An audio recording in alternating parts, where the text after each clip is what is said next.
Hello everyone, welcome to the class 24। स्वागत है आप सभी का इस शानदार और बेहतरीन चैनल के अंदर, जहाँ पे हम आपको जीके और साइंस से रिलेटेड सारी इन्फॉर्मेशन देते हैं और साथ में अदर एग्जाम्स की आपकी प्रिपरेशन भी कराते हैं।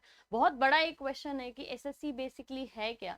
जो ऐसे बच्चे हैं जिनका अभी ग्रेजुएशन या अभी 10th जो क्लास है वो क्वालिफाई किया है, या फॉर दैट मैटर अगर आपने अभी 12th क्लास क्वालिफाई किया और आप चाहते हैं कि आप ग्रेजुएशन फिल करें, ग्रेजुएशन के फॉर्म फिल करें, उसे उसके साथ साथ आप गवर्नमेंट जॉब्स की भी तैयारी करें और गवर्नमेंट जॉब लें।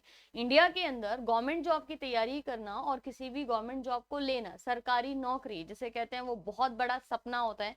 बच्चों से ज्यादा ये माँ बाप का सपना होता है। बच्चों से ज्यादा बच्चे शायद प्राइवेट के लिए परस्यू कर सकते हैं, लेकिन हर घर में पेरेंट्स यही चाहते हैं कि हमारा बच्चा सरकारी नौकरी ले।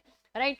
गवर्नमेंट जॉब्स इतने ज्यादा फेमस क्यों हैं? क्योंकि वो बहुत ज्यादा आपको रिलायबिलिटी देते हैं, आपकी स्टेबिलिटी आ जाती है। Retirement age is your 62 years, यानी कि 62 साल तक आपको, जब तक आप 62 ईयर्स के होते हो इन सर्विस, तब तक आपको कोई हिलाएगा नहीं, आपसे आपकी जॉब कोई नहीं छीन सकता है। हर सिचुएशन में आपके पास एक फिक्स सैलरी महीने के आखिरी में आ जाएगी, जिसको आप अपने घर के लिए इस्तेमाल कर सकते हो या जो भी आपके रिक्वायरमेंट्स है। राइट।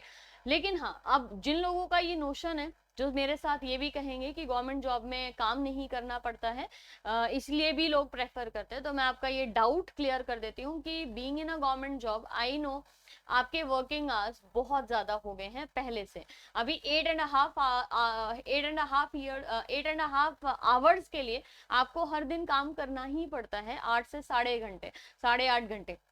दूसरी चीज, अगर मैं प्रेशर की बात करूं कि प्राइवेट में प्रेशर होता है गवर्नमेंट में नहीं होता है, तो ये नोशन भी अब खत्म हो चुका है। आफ्टर कोविड गवर्नमेंट जॉब्स में हर जगह आपके ई फाइलिंग सिस्टम आ चुका है, यानी कि अब आपकी जो फाइल्स हैं वो पेपर पे नहीं चल रही हैं और आपकी फाइल्स आपसे होके कहीं 10 जगह नहीं गुजर रही हैं। अब आपका सिस्टम है ई फाइल वाला, अगर मैंने कोई फाइल भेजी तो वो 1 सेकंड के अंदर जो है वो सामने वाले के पास पहुंच जाएगी। इसमें दो चीजें, एक तो सिस्टम पूरा बहुत ज्यादा फास्ट हो गया है, काम बहुत ज्यादा बढ़ गया, और तीसरी चीज सबसे इंपॉर्टेंट कि आपके काम को ट्रैक किया जा सकता है कि आपने इस पर्टिकुलर महीने कितनी फाइल चलाई, कितने काम किए, कितना आपने जो भी आपके फॉर्म्स हैं या एप्लीकेशन हैं, आपने जो भी वहां पे काम किया है एग्जैक्टली वो सब कुछ आपका नोटेड है। तो हाई प्रेशर जॉब हो गए हैं गवर्नमेंट जॉब भी। दूसरा चीज, आपको टारगेट भी मिलने लग गया है कि टारगेट होना चाहिए। तीसरी चीज, बायोमेट्रिक सिस्टम हो गया है, तो अब आप गवर्नमेंट जॉब में बहुत ज्यादा छुट्टी नहीं कर सकते हो। हालांकि बेनिफिट ये है कि वहां पे आपको बहुत ज्यादा सीएल ईएल ये सारे आपके लिए मेडिकल के साथ साथ काफी ज्यादा बेनिफिट होते हैं, जो आप अपने लिए यूटिलाइज कर सकते हो, अपने लिए खर्च कर सकते हो। Right. So anyways, government job is a very stable job, और हम सब चाहते हैं कि हम एक इंस्पेक्टर पोस्ट पे या फिर कस्टम इंस्पेक्टर या फिर आपके वेरियस आप सीबीआई में इंस्पेक्टर बन सकते हो, टैक्स असिस्टेंट का जॉब आप ले सकते हो। अपार्ट फ्रॉम यहाँ पे आप जो पैरामिलिट्री फोर्सेस हैं साथ इंडिया की, उसके अंदर भी आपका रिक्रूटमेंट हो सकता है। इंडिया में बहुत सारे गवर्नमेंट एग्जाम्स की तैयारी कराई जाती है, जैसे कि आपका यूपीएससी जो सबसे टॉप लेवल का एग्जाम है, मतलब वो तो एग्जाम ही नहीं है कह लीजिए, वो तो आपको सीधा एक एडमिनिस्ट्रेटिव पोस्ट देने की कोशिश कर रहा है इनटू द ब्यूरोक्रेसी और पूरे सिस्टम में। So the top level exam is UPSC. उसके अलावा आपके जो स्टेट्स के एग्जाम होते हैं वो सेकंड नंबर पे आते हैं, जिनसे आप एसडीएम आरटीओ ये सारी सिलेक्शन लेते हो। तो आप जिस भी स्टेट के हो, आप उससे रिलेटेड उस स्टेट के अंदर जो एग्जाम का फॉर्म्स निकलते हैं उसको आप फिल कर सकते हो। ठीक है। तीसरे नंबर पे आता है एसएससी। तो हम आज डिस्कस करने वाले हैं कि एसएससी का एग्जाम एग्जैक्टली है क्या, एसएससी में कितने एग्जाम्स होते हैं, और एसएससी की तैयारी कौन कर सकता है और कैसे क्वालिफाई कर सकता है। राइट। लेकिन इस पूरे वीडियो को शुरू करने से पहले मैं आपको एक डेटा देना चाहती हूँ। उस डेटा को जरा ध्यान से सुनिएगा, क्योंकि ये डेटा आप लोगों के लिए इस पूरे वीडियो का सबसे इंपॉर्टेंट डेटा है। डेटा क्या है यहाँ पे कि अगर हम बात करें 8 सालों की, पिछले 8 सालों की, जिसमें मैं ईयर ले रही हूँ 2014-15 से लेके 2019 और 20 तक का, ठीक है, 2020 तक का आप समझ लीजिए। जो गवर्नमेंट जॉब की तैयारी करने वाले स्टूडेंट है 8 साल में, अप्लाई वाला जो बच्चा है वो है 22 करोड़। यानी कि 8 साल के अंदर लगभग 22 करोड़ बच्चों के द्वारा अप्लाई किया गया था, लेकिन जो सिलेक्शन हुआ था वो 7.22 लाख का हुआ था। यानी कि ये जो रेशियो है ना, ये 22 करोड़ लोगों के अप्लाई होने के बाद भी सिर्फ 7.5 लाख भी पूरे नहीं हो रहे हैं। यहाँ पे 7.22 लाख बच्चे जो हैं वो गवर्नमेंट जॉब में इन 8 सालों में एंटर किए। मैं ये भी कह सकती हूँ कि जॉब्स नहीं निकले, तो जॉब्स नहीं निकले तो 22 करोड़ बच्चों ने फॉर्म किस में भरे, number of post has been decreases, this is an accepted fact. लेकिन 2021 और 2022 के बाद जो ये कोविड का सिचुएशन आता है, उसमें 2022 के अंदर गवर्नमेंट ये रिलीज करती है डेटा कि हम 10 लाख जॉब्स जो है वो फिल कराएंगे। और ये इंडियन एक्सप्रेस की न्यूज है जो आपको सामने दिख रही है। और इसी न्यूज में जब आप नीचे की तरफ जाओगे तो आप ये याद रखना कि यहाँ पे जो गवर्नमेंट जॉब की प्रिपरेशन करते हुए बच्चे जो फॉर्म भरते हैं, और उस फॉर्म को भरने के बाद एग्जाम देने के बाद वो सारे बच्चों में से जब सिलेक्शन होता है तो only 1% of the student is selected, यानी कि 100 में से खाली एक बच्चे का सिलेक्शन हो रहा है। तैयारी जब आप शुरू करें तो आप शुरू कर लें, दिमाग में अपने मेंटल प्रिपरेशन जो है वो कर लें, क्योंकि आप बुक्स उठाएं उससे पहले मेंटल प्रिपरेशन आपकी होना चाहिए कि जिस जॉब के अंदर या जिस फील्ड में आप उतर रहे हो अगले 2 3 4 साल के लिए, वहां पे सिलेक्शन रेशियो 1% का ही है। This an important part. और कैंडिडेट जो गवर्नमेंट जॉब के एप्लीकेशन जो रिसीव होती हैं उसमें से कई कई जगह तो ये देखा गया है कि सिर्फ 0.80% का सिलेक्शन है, यानी कि less than 1%। So let me be very clear कि आप लोगों को पेशेंस रखना है, धैर्य रखना है और चीजें एकदम ध्यान से पढ़नी है और यहाँ पे चीजों को समझना है ताकि आप लोगों के लिए हर चीज क्लियर हो। साथ ही क्लास 24 आप लोगों के लिए एक वीआईपीएम जो जयपुर बेस्ड आपका ऑफलाइन कोचिंग सेंटर है, उसके साथ मिलकर हम यहाँ पे एसएससी सीजीएल का फाउंडेशन कोर्स लेके आए हैं। इसको ज्वाइन करना नहीं भूले। 400 आवर्स के आपके क्लासरूम प्रोग्राम्स हैं और डायरेक्टली क्लासरूम से ही लाइव एंड रिकॉर्डेड सेशंस जो हैं वो आपको मिल जाएंगे। एग्जाम ओरिएंटेड आपके वीकली टेस्ट भी होंगे, आपको जो भी पढ़ाया जाएगा उसकी पीडीएफ दी जाएगी। और यहाँ पे आपके पास 5 इंपॉर्टेंट टीचर्स हैं जो आपकी एग्जाम की तैयारी कराएंगे, जिनका बहुत बड़ा एक्सपीरियंस है। अजीत सर जो इंग्लिश के लिए काफी सालों से एसएससी पढ़ा रहे हैं, वो यहाँ पे हमारे साथ जुड़ रहे हैं एसएससी को पढ़ाने के लिए, इंग्लिश को पढ़ाने के लिए। उसके अलावा मैं साइंस जीके का कोर्स भी आपका कंप्लीट होगा, मैथ्स भी उमेश सर करा रहे हैं, ऋषि सर हैं जो रीजनिंग करा रहे हैं। तो 2999 का ये कोर्स है और इसको आप क्लास 24 पे ले सकते हो। देखिए स्टाफ सिलेक्शन कमीशन अगर सबसे ज्यादा इंडिया के अंदर बच्चों का नंबर देखें कि वो कौन से जॉब को सबसे ज्यादा भरते हैं या किस किस कमीशन के फॉर्म को सबसे ज्यादा भरा जाता है तो वो है एसएससी।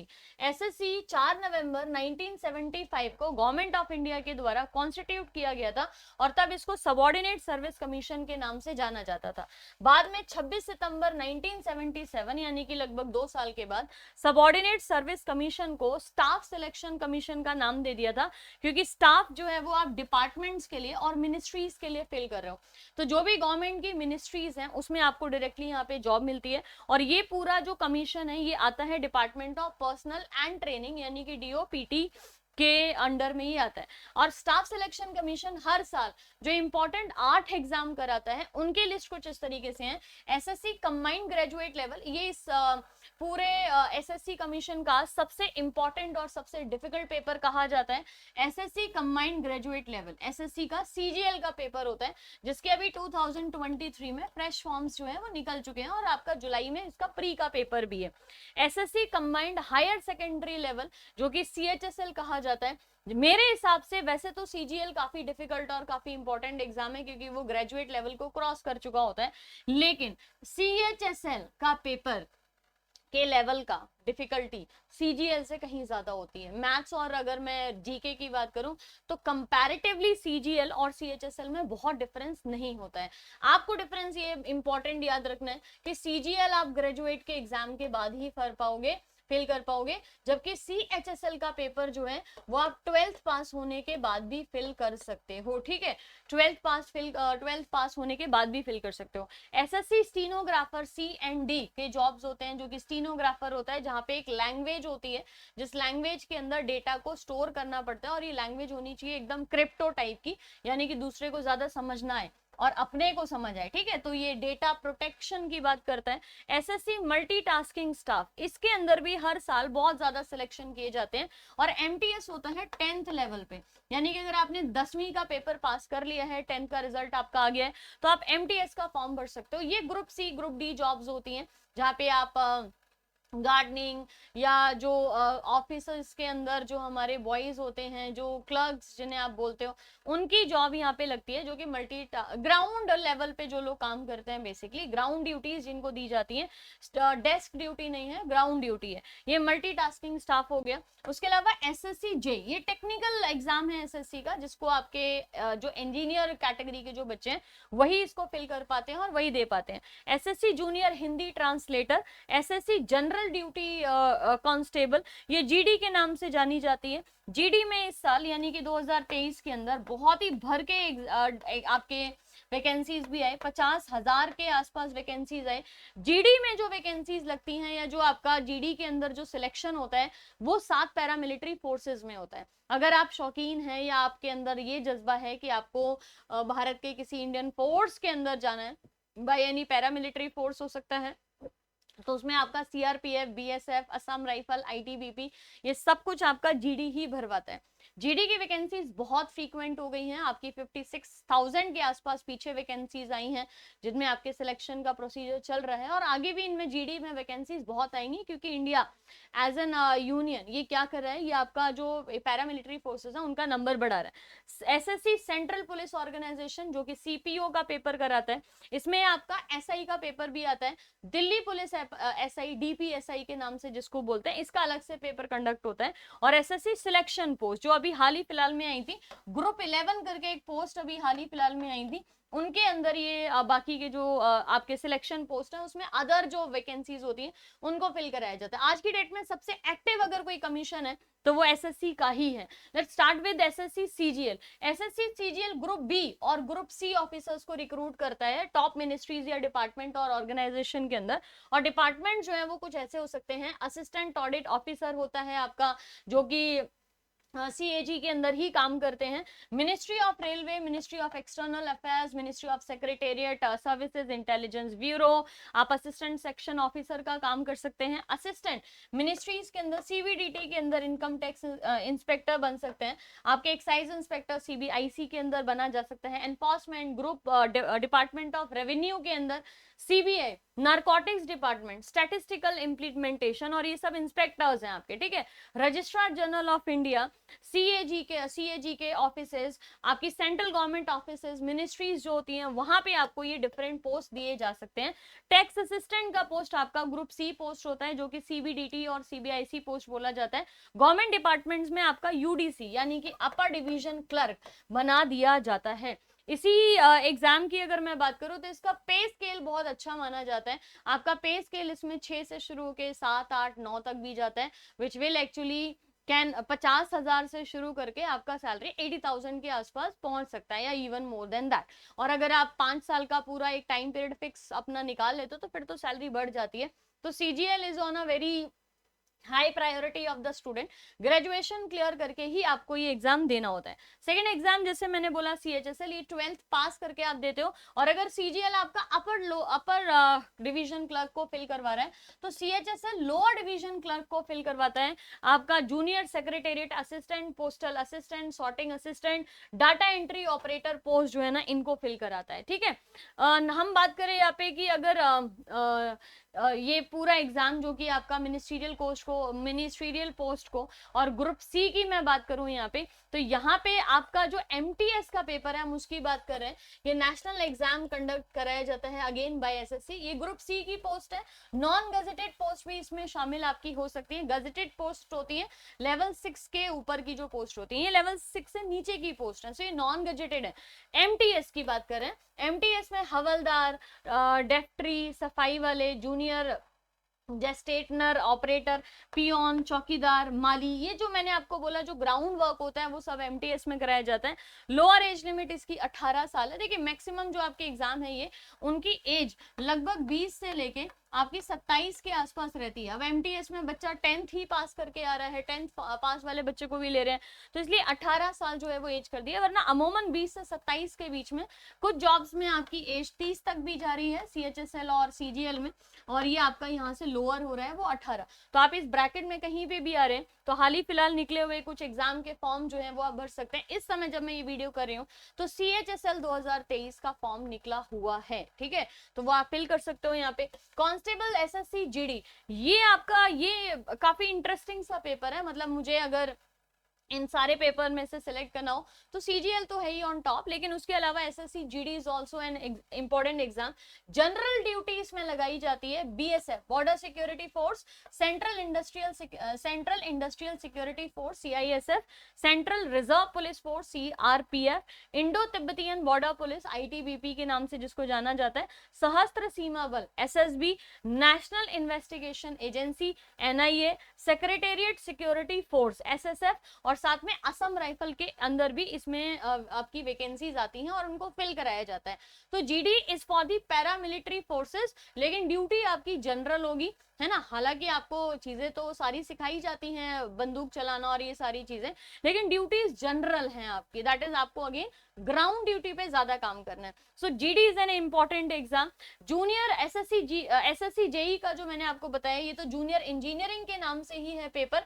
तो civil, electrical, mechanical, quantity surveying and contract post ये लगाई जाती है, जहाँ पे आपकी मिनिस्ट्रीज, डिपार्टमेंट, ऑर्गेनाइजेशन, ये नॉन गस्टेड लेवल पे भी आता है, ग्रुप बी में है लेकिन नॉन गस्टेड है। और यहाँ पे भी जो पैसे हैं ना, लाइक आपका जो सैलरी बनता है वो काफी अच्छा बनता है, क्योंकि लेवल 6 की जो पोस्ट है ना वो यहाँ पे आ जाती है, और 7th जो पे कमीशन है वो ऑलरेडी लगा हुआ है हर जॉब के ऊपर, इतना दिक्कत नहीं है। So I think you have got all the news about the SSC exam. SSC में जो एक जनरल में पैटर्न की बात करूं तो पेपर के अंदर आपके पैटर्न में दिक्कत नहीं है कहीं पे भी।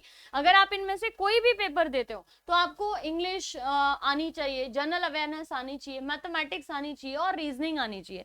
अब इसमें सबसे इंपॉर्टेंट ये है कि एसएससी ने जो अपने पेपर का पैटर्न चेंज किया है, उसमें पहले सिर्फ और सिर्फ मैथ्स बहुत इंपॉर्टेंट रोल प्ले करती थी। कहा जाता था कि जिसको मैथ्स आती है वही एसएससी का एग्जाम अच्छे से निकाल सकता है, राइट। लेकिन अब ये सिनेरियो कंप्लीटली चेंज हो गया है, जहां पे इंग्लिश को बहुत ज्यादा इंपॉर्टेंस दे दी गई है। इंग्लिश नंबर 1 पे है इंपॉर्टेंस, या मार्क्स के मामले में जैसे अगर मैं सीजीएल की बात करूं तो भी। और जीके की अपनी इंपॉर्टेंस बढ़ गई है, क्योंकि टीयर 2 के अंदर भी अब जीके आने लग गया है। मैक्सिमम एग्जाम्स में यहाँ पे टीयर 1, टीयर 2 दो सेगमेंट्स होते हैं, मतलब आपको 2 फेजेस में एग्जाम देना पड़ेगा। पहले आप टीयर 1 की तैयारी करेंगे, उसको एग्जाम को देंगे, उसका रिजल्ट आएगा, अगर आप क्वालिफाई करते हैं, सिलेक्ट होते हैं टीयर 2 के लिए, टीयर 2 का एग्जाम देंगे, जो पूरा प्रोसेस होगा 1 2 3 सेशंस में आपका ये पेपर कराया जाएगा। और उसके बाद आपको यहाँ पे फाइनल मेरिट लिस्ट बन के आती है, जिसमें आपके मार्क्स के अकॉर्डिंग आपको पोस्ट जो है या लोकेशन जो है वो दी जाती है। तो कॉमन सिलेबस है, आप इंग्लिश करेंगे तो कॉम्प्रिहेंसिव राइटिंग, आपके पैराजंबल, सिनोनिम, एंटोनिम्स, वोकैबुलरी आपकी स्ट्रांग होनी चाहिए, आपकी ग्रामर जो है वो स्ट्रांग होनी चाहिए। जीके की हम बात करें तो करंट अफेयर से लेके आपकी स्टैटिक जीके से लेके art and culture, books and authors, appointments, आपका basic knowledge of history, polity, geography आपको समझ आनी चाहिए।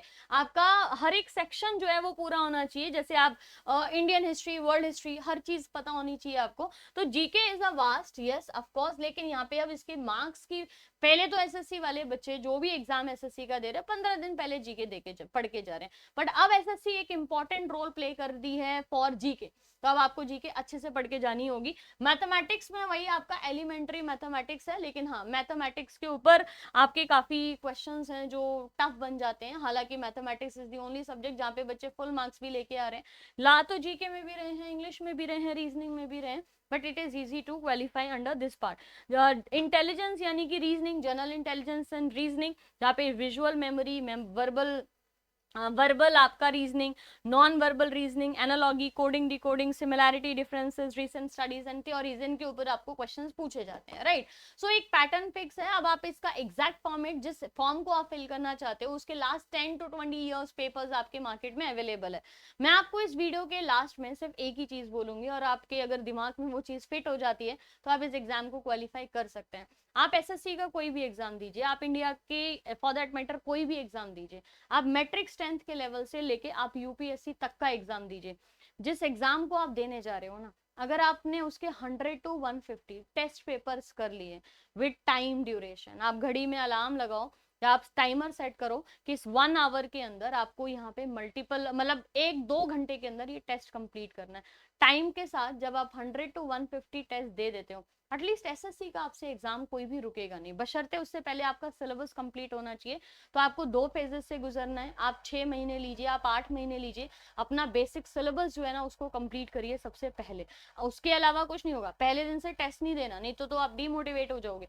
6 से 8 महीने लीजिए, अपना सिलेबस कंप्लीट करिए, सोचिए, तैयारी करिए, और उसके बाद जो है वो टेस्ट देना शुरू करिए। एग्जाम के इस पूरे प्रिपरेशन का जो टाइम पीरियड है वो 2 से 3 साल चला जाता है। तो पहली चीज टेस्ट देना है, और दूसरी चीज पेशेंस रखना है, धैर्य के साथ देना पड़ेगा ये एग्जाम, थोड़ा सा पेशेंस रखनी पड़ेगी, तभी एग्जाम आप क्वालिफाई कर पाओगे। आई होप मैंने आपको एसएससी समझा दिया है। मैं हर एक एग्जाम की जो डिटेल्स है वो भी आपके सामने लेके आ जाऊंगी। जैसे सीएचएसएल अभी चल रहा है, फॉर्म फिल हो चुके हैं इसके, कब बच्चे फॉर्म फिल कर रहे हैं इसके, तो आप उसको क्राइटेरिया को अच्छे से देख लीजिए। आपने 12th पास कर लिया है, आपकी एज 18 से 27 के बीच में आ रही है, और आप एसएससी का एग्जाम क्वालिफाई करना चाहते हो, CHSL is your best exam जो आप यहाँ पे दे सकते हो आज की डेट के अंदर, ठीक है।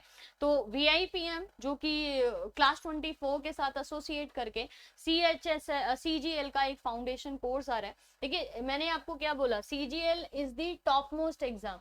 अगर आप सीजीएल की तैयारी करते हैं तो बाकी 8 एग्जाम, अगर जेई को मैं हटा दूं, या जेई अगर आप इंजीनियर भी हैं तो जेई भी इंक्लूड हो जाएगा, तो से एसएससी के 8 एग्जाम्स का सिलेबस आपका कंप्लीट हो जाता है। इसीलिए इट इज ऑलवेज एडवाइजेबल कि आप सीजीएल फाउंडेशन कोर्स ज्वाइन करिए, सो दैट आप सीजीएल के एग्जाम से लेके आपके सीएचएसएल, एमटीएस, जेई, ग्रुप, ये जो आपकी जीडी वाली पोस्ट है उन सबको फिल कर सकते हो और सब कुछ क्वालिफाई कर सकते हो। आपको यहाँ पे हम 400 प्लस आवर के क्लासरूम्स प्रोग्राम दे रहे हैं, जिसमें आपको नोट्स भी मिलेंगे, लाइव एंड रिकॉर्डेड सेशंस हैं, एग्जाम ओरिएंटेड वीकली टेस्ट भी आपके होंगे, और यहाँ पे फैकल्टीज जो हैं वो सारी एक्सपीरियंस्ड हैं, वो फैकल्टीज हैं जिन्होंने खुद से एग्जाम को देखा है, एनालिसिस किया है, वो लोग हैं जो ऑलरेडी इन एग्जाम्स के पैनल्स वगैरह में रह चुके हैं। तो this will help you a lot. Doubt sessions और बेसिक टू एडवांस का जो अप्रोच है वो लेके चल रहा है, क्योंकि शुरू में बेसिक चीजें, बाकी एडवांस नोट्स आपको पूरे मिलेंगे। और ये कोर्स आप ज्वाइन कर सकते हो थ्रू दी क्लास 24, अदरवाइज आप वीआईपीएम में ऑफलाइन भी जा सकते हो अगर आप राजस्थान जयपुर से बिलोंग करते हो, क्योंकि वीआईपीएम जो है वो आपके जयपुर में ऑफलाइन क्लासेस भी दे रहा है, राइट। उसके अलावा आपका यहाँ पे क्लास 24 पे अगर आप ऑनलाइन जुड़ना चाहते हो, अगर आप जयपुर बेस्ड नहीं हो तो आप बाकी जगह से जुड़ेंगे, तो आप क्लास 24 एप्लीकेशन डाउनलोड करिए, प्रिपरेशन सेगमेंट में जाइए, वहाँ एसएससी वाले पार्ट में जाइए, और एसएससी वाले पार्ट में जाने के बाद आपको क्लासेस नजर आ जाएंगी, जीके, रीजनिंग, मैथमेटिक्स, ऐसे करके, और आप बाय नाउ पे क्लिक करेंगे तो आपकी क्लास जो है वो आपको यहाँ पे मिलने लग जाएगी। ऑफलाइन भी कर लीजिए, ऑनलाइन अगर आप करना चाहते हैं तो हमारे साथ जुड़ना चाहते हैं तो आप ऑनलाइन भी जुड़ सकते हैं। आई होप एसएससी का चीज़ें क्लियर है। Let's do the other videos जहाँ पे मैं आपको सिंपली चीज़ों को और एग्जाम्स को बारीकी से थोड़ा सा डिस्कस करने की कोशिश करूंगी। Thank you so much.